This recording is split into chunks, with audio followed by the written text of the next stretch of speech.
make sure they are balanced. Okay, what's a good leader? Who can be a good leader? Many students give me a blank look, shrug their shoulders. I don't know. My mom wanted me to. You need to have passion.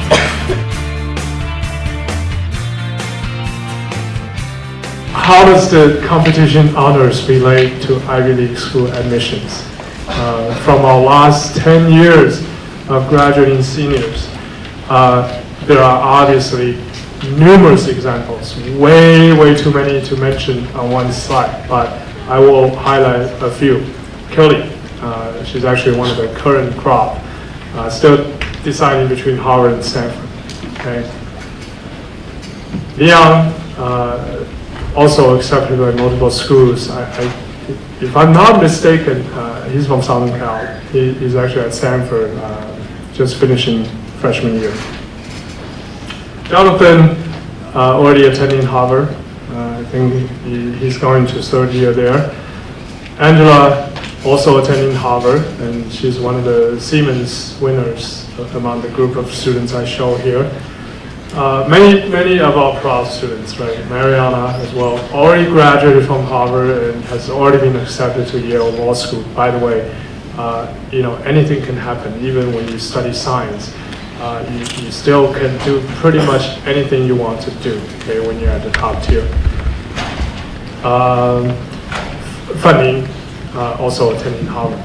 Okay, so do you see a pattern here already? All these Intel Science competition winners, they pretty much pick between the top tier colleges, right? Harvard, Stanford, Yale, Princeton. I mean, I haven't, if I go down the list, it's pretty much who's who, the Ivy Leagues, right? MIT, many top tier schools, okay? But I have to give every parent a cautionary note, okay? Winning Intel Science competition, or STS, is not a guaranteed ticket to the top tier school. Okay, it's important. Okay, this is in fact one of this year's current semifinalists from Southern Cal Public High School, one of the best high schools in the country, by the way, highly rated. 4.35 weighted GPA, 23 something SAT, whole bunch of SAT 800s, and more than 10 AP5s by the time he applied to college last year. Applied with all these accomplishments, as you can see, right? Local, state, national science competitions, piano, CM10, and also passed advanced panel. 3 summers of research experiences at UC Irvine. Coaches local mass comm teams, middle school teams. I noticed many of the Intel Science winners also are good with math, right? And many of them coach younger students in their math competition activities. And this student has also done that. He's also the Wings Club president and founder, which is a community service organization in his high school. He does track and field on junior varsity and varsity as a junior and senior. Robotics team treasurer, has won many national awards in robotics competitions, so on and so forth. Many good activities, okay, all around. As you can see, very competitive student. For his common applications, unfortunately, he decided to write about his UCI research for the common application short essay. And he wrote about both of his Wings Club and MassCom coaching for his long essay. Okay. We actually knew of this student when he was a freshman in high school already, because he came to IvyMax, took the SAT class, and got 2310 in his first attempt. Done with it sophomore year, beginning of sophomore year. But then he disappeared from our radar screen. Right? Over the years, he's accomplished a lot, but he has what we call the typical Asian or Chinese student syndrome. Okay, science competitions, math competitions, all around, good grades, GPA numbers, SAT scores, many activities, but no passion. nothing special, right? All of what he does, many other Chinese students do. In fact, many other Chinese students do just as well as he did. Okay? And then of course, he thought he was so high achieving that he can handle everything by himself. He applied to colleges, MIT early. What do you guys think the results are? Rejected by MIT.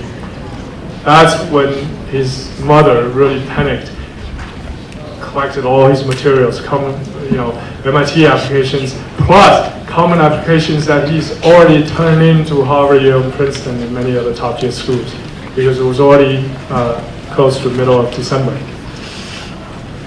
And when we reviewed his materials, we already told his mom back around December 15th that all of these other schools, he doesn't have much of a chance. Okay?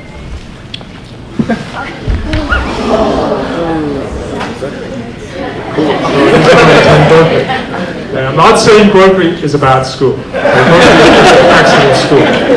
But he could have achieved much higher than that.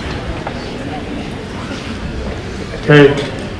The fact that he wrote about his WINS club activity and his mass comm coaching activity in his Common App long essay is a strategic error. Okay? From that point on, any reader to that essay, no matter how well it's written, no matter how many interesting stories there are, think about this. It's a 500-word essay. If I have 500 words to talk about one of my best accomplishments, something through which I've learned my lifelong lessons and able to grow up because of that experience, and yet this students only have about 250 words or roughly 200 words to write about each one of his two activities, who has an advantage? Who has an advantage? I have 500 words to write about my best thing, and he can only spend about 250 words on each. Who wins? I have 250 more words to go into depth to really show more vivid details and more depth about my brain, my heart, everything else, right? Who wins? I do, right? Okay, so first and foremost, number one rule about college application essay writing, focus on one thing. You don't have 10 pages like your Intel Science report allows 20 pages to write about something. You have 500 words. Okay, those precious 500 words should be focused on one thing, your best thing. Okay, so I mean, he has made so many strategic mistakes. Common App short essay about his UCI research. Why? He already attached the whole full research report, and in some other schools' instances, at least the abstract. Why write another essay about it? Right? He just wasted another essay opportunity. Okay, all of your essays should stay away from your academic pursuits. Talk about your other things, other life experience stories. All right? Okay, so what are some of the important takeaway lessons? I have here Harvard, Yale, Princeton, and Stanford's admission deans' pictures. Okay, some parents laugh when they see it. So, whoa, Mr. Wei, we don't have to become personal friends like you guys do with these deans, right? No, you don't. But pay attention to what they say, what they write about, what they put out in the media. Okay, this day and age, there are many, many channels and avenues for them to speak, for them to make known what these top-tier schools' quote-unquote value systems are. Okay, I think this is a very good example. It's actually from Yale's admission dean. It was written in the form of a commencement speech to one of Yale's recent graduating class.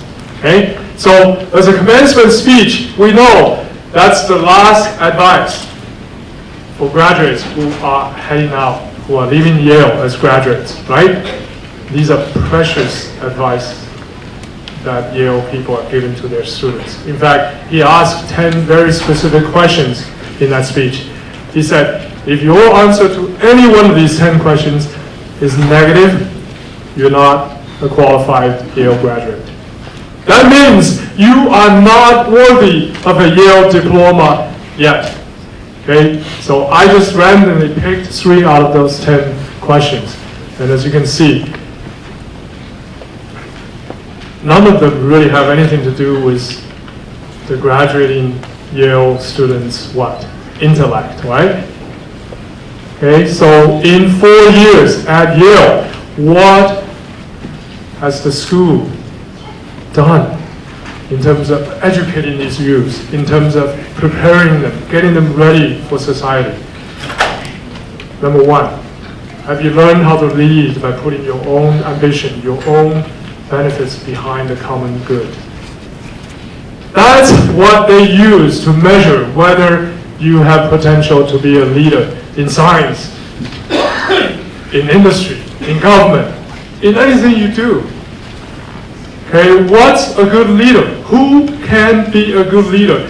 That person has to put his own good, his own benefit, his own desires behind the common good. Okay, second question. Have you learned to love someone or something beyond reason? Beyond reason are the 2 key words, okay, for those of you kids in the audience. Because over the last decade, when I talk to students, when I talk to parents, especially during our initial meeting, I ask them why they have done X, Y, Z, why are they pursuing something. Many students give me a blank look, shrug their shoulders. I don't know. My mom wanted me to. That's not how you become a success in college or beyond college. Okay? You need to have passion. Americans say things, more directly, right? So he said, have you learned how to love someone or something beyond reason? Basically, are you passionate about someone or something in life? Right? You need to do everything with a passion. You can't just shrug your shoulders and say, well, okay, someone said this is important to get into Stanford, that's why I'm doing it. No, you really need to do everything in life because you love it, okay? You want to do it. And only that approach will really make you happy while you're doing it, while you overcome difficulties and challenges, while you run into all kinds of hurdles. You're not going to blame your mom because she wanted you to do it. Okay, so it's very important to really find your own passion, find your own interest. Okay, and when you apply to these top-tier schools, boy, they are going to see through that right away. Okay, whether you really are pursuing something because of your own passions, or you're pursuing something because someone tells you it's important to do that. Okay? So second one. The third one is almost the same as the first, right? When we exercise empathy and compassion, invariably it's going to bring inconveniences or difficulties to ourselves from time to time. But even with that, do we still keep exercise compassion and empathy towards others? Right? 中文说做好事做善事总会给自己带来一些不便或者不利，就是那样，我们还能不能够坚持做好事做善事？ Right? How we should train them to become the next generations of leaders in society in all different kinds of fields. Okay? In fact, this is even more directly from the Yale admission dean about how they form their freshman class every year. Okay? They're looking for people with 3 kinds of qualities. One, students who would make the most of extraordinary resources assembled at Yale. And that is one characteristic of many of the Intel Science Talent Search winners, right? They know how to leverage resources. They know how to find the best mentors, find the best experts, teachers to guide them through their endeavor. Okay? In scientific research, that's the case. In your college applications, same thing. Almost all important decisions during high school make sure you can leverage resource, because when you get to college, especially when you get to these top-tier colleges, in fact, many of the private high schools already do that. They expect you to be able to leverage resource and be able to use help when you need help. Okay, so be smart about it. Don't just go through the whole process struggling on your own. Okay. Second kind of characteristics, those with a zest. Notice the words they use. Zest. Okay, again, passion, right? To outstretch, to stretch the limits of their talents. So if you're only talented as a high school student and you're not really that outgoing, you only need, or you only know how to study and stay in your own room, that's not the kind of people they look for, right? They want people who continue to challenge themselves when they get to college, still stretch their limits and really push themselves, okay? And the final point, the most important point, what is it? And those with an outstanding public motivation. In other words, those young people who have concerns that are larger than themselves. I mean, if that's not telling, what is? Okay, get involved in community service in your own local communities. And get involved as a starting point, okay, especially for many of the youngsters in the audience. Get involved at home.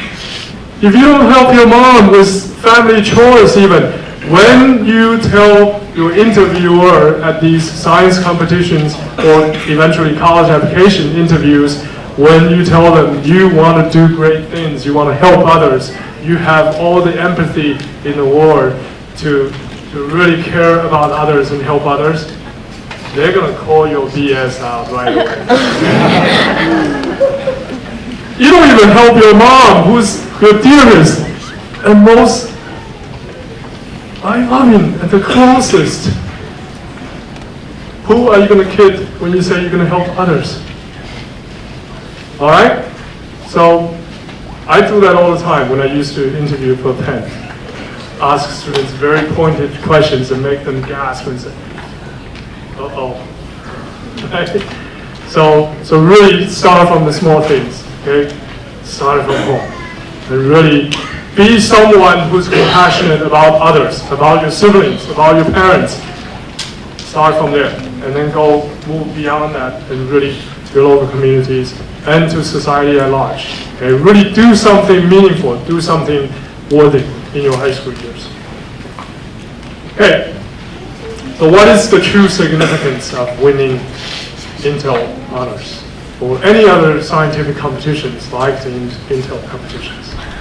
Okay, when it comes to Ivy League school applications, anyway, okay, since I've been doing pretty much that over the last decade, I think I have a lot to say about it. So let's focus on that point.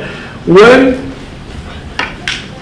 you connect your Intel experience or any science research, science competition experience with your college applications, this is what we have found over the years. At least among all of those examples I gave you earlier, who went to Harvard, went to Yale, went to Stanford, even though they were all Intel Science winners or Siemens Science Competition winners, they don't just have science honors. Okay? Almost all of those students, they have self-confidence. They're willing to take risks. And they have value systems that are very much aligned with the elite schools. Okay? In other words, you know what we already talked about, right? Service. In fact, in Stanford's admission lingo, if you look at the middle section, they not only have high IQs, which is what Intel Science Awards honors indicate, okay? They all have very high EQ. In fact, the negative example I showed here, that student's EQ I really question, okay? Which is why, think about it, even after he made so many mistakes in his college application effort, it's still his mom who's handling these affairs for him. Okay, to To this day, I have not seen the student face to face. He used to be our student when he was a freshman. So high EQ is very important. Okay? By the way, emotional quotient. So in Chinese, 情商也很重要。Okay? 智商是不够的。更重要的是第三个 the last quality is even more important. Okay? What is LQ or CQ? That's the next test. Anybody knows the answer to that besides IvyMax staff? Well, L stands for leadership. Leadership what? What does Q stand for? It's the same, right? Quotient. So how much potential do you have as a leader? What is your leadership quotient, your leadership potential? That is used by all Ivy League schools. Okay? CQ, what's CQ? CQ is Stanford's lingo. Stanford always does this. They want to differentiate themselves from the East Coast Ivy Leagues. So they only use a different terminology, okay, just to be cool. California, right? Confident. So what does CQ stand for? Creativity. Confident. Contribution. Okay. Many years ago, this is not the current dean, Shao, Jing, the previous Stanford admission dean. We were having dinner, and always happen this way when you're having dinner with Jing, the table mates always ask her questions about Stanford admissions. Okay? She can't get away with it. So one parent asked, what does leadership mean? Right? How does Stanford evaluate its students to see whether they have leadership or not? She answers with a very precise and short phrase. She said, for Stanford, leadership equals service. It's as simple as that. Leadership does not mean the number of titles you have, how many clubs you founded and you are presidents for in high school. Okay? It has nothing to do with positions and titles. It has everything to do with how much contribution, how much service you have provided to your family, to your local communities, to school, to other parts of the society. Okay? So it's very important to have contribution, to have service as part of your record. And then, of course, the final point, unselfishness, empathy, and service. Okay? In Chinese, I like to use what has already become a pretty famous phrase, 为人民服务. Don't laugh, it's not actually from Chairman Mao. He borrowed it from Harvard, from Princeton, from these schools. Seriously, because 1800 something, Harvard's president already gave Harvard undergraduate students a famous sentence, carved on the Dexter Gate at Harvard Yard. Okay, so for those of you who are going to visit Harvard campus someday, go look for that gate. It's carved on the gate, 1800 something, when they were expanding their campus. What does it say? It's from Harvard's President Eliot. It says, enter to raise your wisdom. 进此门提高你的智慧. Exit to better serve thy people and thy nation. Right? 出此门更好的为人民服务，为国家服务. Exactly those words. To better serve your people. 这不是为人民服务是什么? Okay, 1800s. So obviously, Chairman Mao took that phrase, right, from these elite higher education places in the U.S. Okay, so very important. So what does that tell us, right? Things like the Intel Science Competition honors really matter. In fact, we see that in many students' cases, right? They do help them become more competitive. But those are not the determinant factor. Okay? Those students who happen to also get into Harvard, Yale, Princeton, Stanford, because they have other things in addition to just science research, science competitions. Okay? You need to be a very balanced and what we say, 德智体全面发展的学生。Okay? 光是智是不够的，德也很重要，而且是排第一的，来德智体。All right, so thank you very much, and I think we have even more speeches and sharings from the students coming out.